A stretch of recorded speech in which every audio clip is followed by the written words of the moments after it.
whenever someone is a pain in the neck, we say that person is a cross in life, right?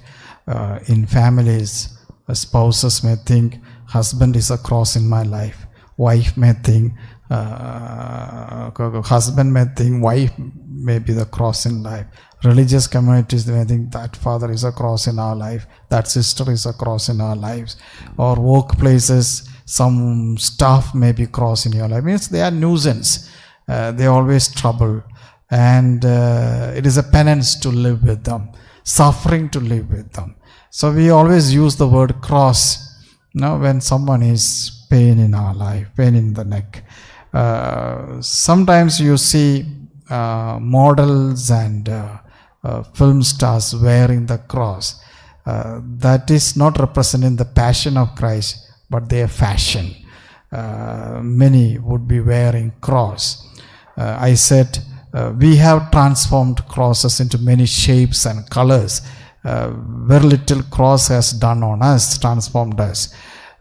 So we always use cross something like a symbol of suffering and symbol of nuisance and penance in our lives. The real purpose and meaning sometimes we miss actually. I would like to draw your attention the real meaning of the feast of the cross. We call it Exaltation of the cross. Means the triumphant of the cross, triumphant victory of the cross. So what's the victory we are talking about? What's the joy of this cross we are talking about? I'd like to make a reflection from a movie which most of us must have seen. Not the present serial that is going on in the live stream, that is The Chosen. They have reached only second season. I heard they have more than 7-8 seasons coming up, few years, and now only Jesus ministry is going on. But the one movie that became very popular in the recent times was The Passion of Christ, directed by Mel Gibson. And in that movie, I'd like to take 3 scenes which give us a lot of clue about today's feast. The first scene, before Jesus began his way of the cross, he was given the cross, very heavy cross. And the touching scene is that when Jesus was given the cross, he hugs the cross and kisses the cross. Very strange scene actually for some. When he was given that instrument of torture on which he will be crucified, he is hugging that cross and kissing the cross as though he was waiting for that cross to die on that, longing for the cross. What does it mean? It means to all of us, Jesus came into this world to die on that cross, to save us. That was his mission. And he accepted willingly, joyfully. That indicates to all of us, little crosses in life, nothing. We need to accept them joyfully. Everyone will have their own types of cross in different ways. People need not be cross. Sickness can be a cross, or job can be a cross.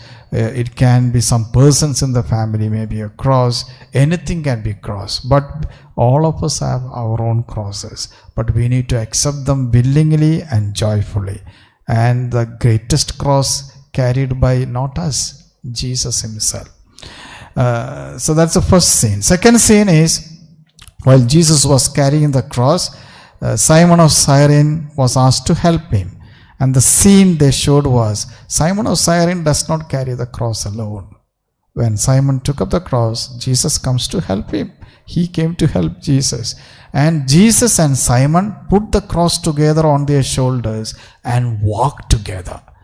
2 of them helping each other, holding the hands together, putting the cross on their shoulders. That's a very beautiful scene for me, because it is where they care for each other. It is where which tells us no one suffers alone in this world. No one suffers alone in this world. If you and I suffer, somebody else also suffers. God walks with us. God also shares in our suffering. So nobody should carry cross alone. It is together with God that we do and bear these sufferings in this world.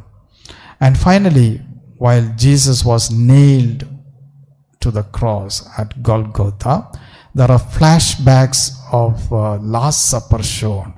While his body was stripped off, they show immediately the cloth that covered the bread was stripped out. While his body was nailed to the cross, they show immediately how the bread was broken into pieces. Why they showed these images of Last Supper while his body was crucified? It is to show us. Mel Gibson was a Catholic, one who directed that movie. He wants to show the crucifixion that we see exactly same as the Eucharist that we celebrate. It's the same. That means cross and crucifixion is the Eucharist, the holy sacrifice of God. So the bread that was broken and the bread that we consume is the life of God Himself, who sacrificed His life for us. So in Eucharist we have salvation. In cross we have salvation.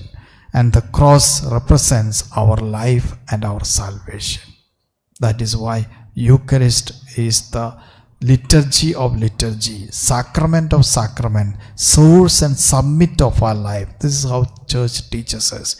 Because through that Eucharist we are saved. The sacrament of Holy Communion. So all these scenes teach us one important lesson. Do we accept our cross willingly, joyfully, and mindfully?